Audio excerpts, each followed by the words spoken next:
Minister, I'd ask you just to come clean on this, because you did say on Sunday, and I heard you myself, that this was all done under darkness. I have photographs here supplied to me that was broad daylight, thankfully, and 6 men well clad in jackets. All they're missing is the Pascal Donohoe #1 label on their jackets. They didn't have that. It's not obvious in the photographs, so obviously they were hiding something.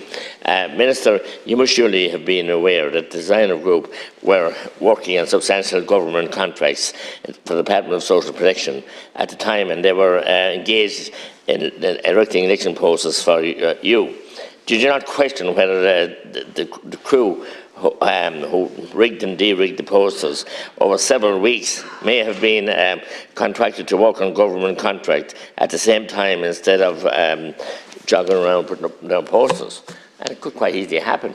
And I would ask about the 3 vans mentioned somewhere, because 2 men in a van are fine, but 6 men in a van, first of all, they hadn't the capacity to travel in it, and second of all, they need a van for each 2.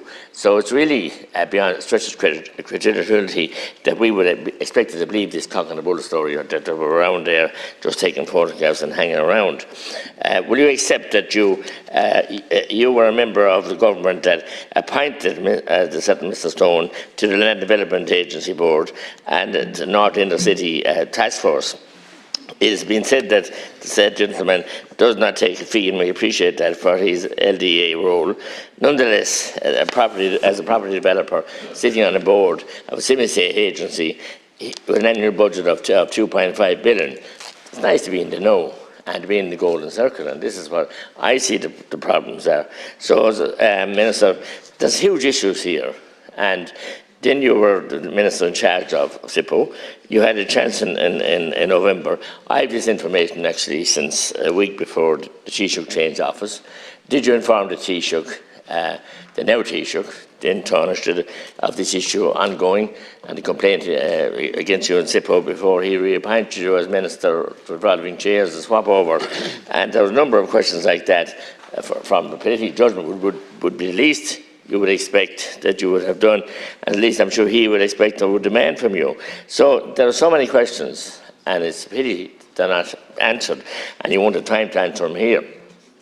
I deliberately didn't do anything with the information because there was a complaint being investigated in SIPO, and that could be made against any of us at any time, and they're there to do their job, and we must give them all the powers that they need, and pressure or assistance that they need. But it stretches, the imagination now to see that you're going to answer questions in the morning regarding SIPO.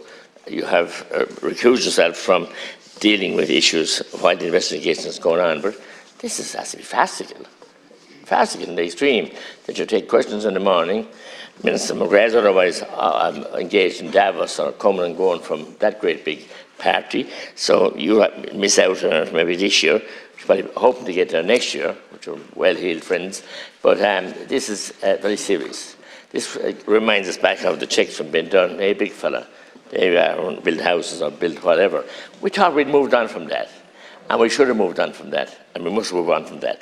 We saw figures from other constituency of TDs in the same constituency, and how their costs for posters that are furnished to SIPO in the complaint, and they don't come anywhere near the value for money that you got.